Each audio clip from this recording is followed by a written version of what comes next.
Indonesia baru saja selesai menyelenggarakan pesta demokrasi.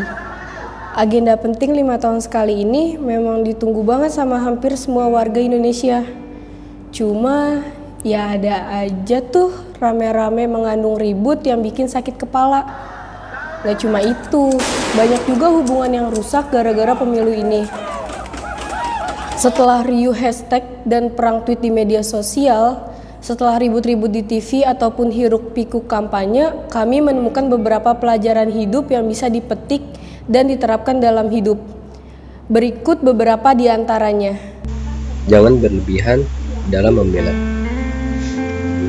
Masing-masing kubu, baik pendukung capres, cawapres, ataupun caleg, serta partai pasti adalah adu mulut. Gak cuma para caleg, capres, cawapres, tapi juga antar pendukungnya. Jadi kelihatannya kayak lebay gitu. Semua kubu merasa benar. Semua kubu merasa paling oke buat Indonesia. Semua kubu merasa terzolimi. Semua orang merasa dirugikan. Semua ngerasa kayak gitu karena melakukan pembelaan. Tapi jatuhnya kayak lebay gitu. Kan kata pepatah yang berlebihan itu nggak baik ya. Jadi nggak usah berlebihan lah ngebela apapun. Udah mati-matian ngedukung sampai ngerusak hubungan sesama saudara, tetangga, teman, keluarga.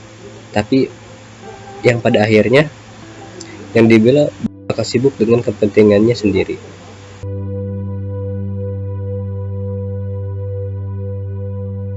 Salah satu pelajaran yang bisa kita petik dari pesta demokrasi kemarin adalah sebuah kesabaran. Kita harus bersabar jika mana calon yang kita pilih itu tidak menang. Dan juga untuk yang menang harus tetap memegang mandatnya dengan benar. Kita sebagai rakyat Indonesia tidak boleh terpecah belah hanya karena beda pandangan politik. Karena yang paling penting adalah persatuan dan kesatuan rakyat Indonesia.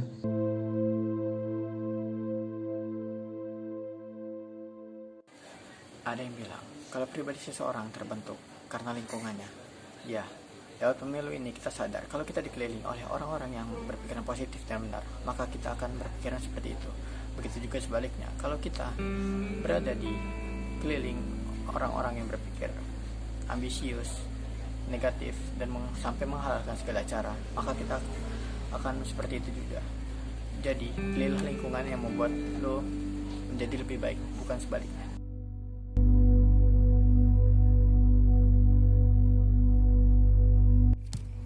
Dalam pemilu kali ini, kita disuguhkan dengan dua respon soal kekalahan yang berbeda.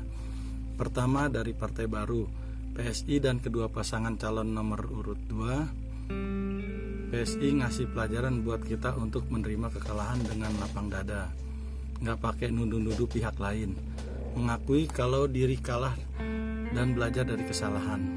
Sedangkan pasangan calon 02 dan orang-orang di sekelilingnya ngajarin kita hal yang berbeda.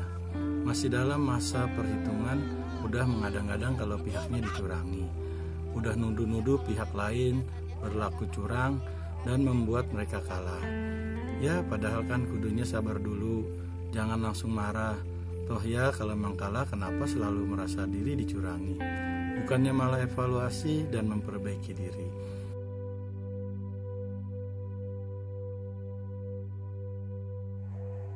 Enggak semua yang kita mau bakal kita miliki. Namanya hidup ya kak. Enggak semua yang kita mau bakal jadi kenyataan. Kita butuh berusaha dan selanjutnya biarkan semesta yang berkehendak.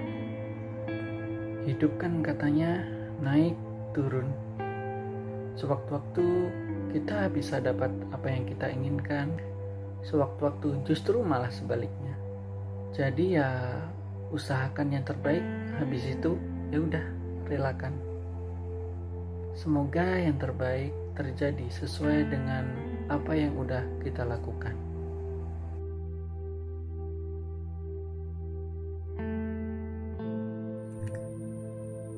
Ini penting guys, apalagi buat keberlanjutan hidup dan keuangan. Buat resign tuh butuh pertimbangan yang matang. Salah satunya adalah tempat kerja yang baru. Kecuali ya lu cabut emang pengen nganggur aja, gak apa-apa, tapi seenggaknya perhitungan lo harus pas. Oke ya? Udah kelar nih pemilunya. Udah ya, gak usah ribut-ribut lagi. Kalau hasilnya udah keluar, mari kita terima dengan lapang dada.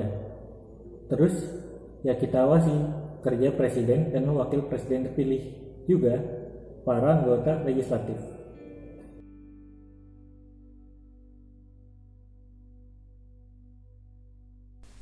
Dari pemilu ini kita bisa banyak belajar untuk menghargai pilihan dan pendapat orang lain.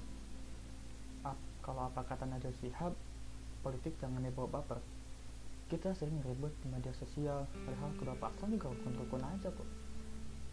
Kita harusnya paham bahwa politik adalah hal yang dinamis. Jadi buat apa kita berselisih paham hanya karena berbeda pendapat? Itulah berbagai hal yang bisa kita pelajari dari pemilu tahun 2019. Dan ingat, siapapun pilihan kita, siapapun yang menang dalam pemilu dan menjadi pemimpin Indonesia, sebagai warga negara yang baik, kita harusnya mendukung program kerja mereka menuju Indonesia yang lebih baik. Tentunya dengan tetap mengkritisi dalam hal yang positif. Kita tetap harus bisa mengawal Indonesia menjadi lebih baik.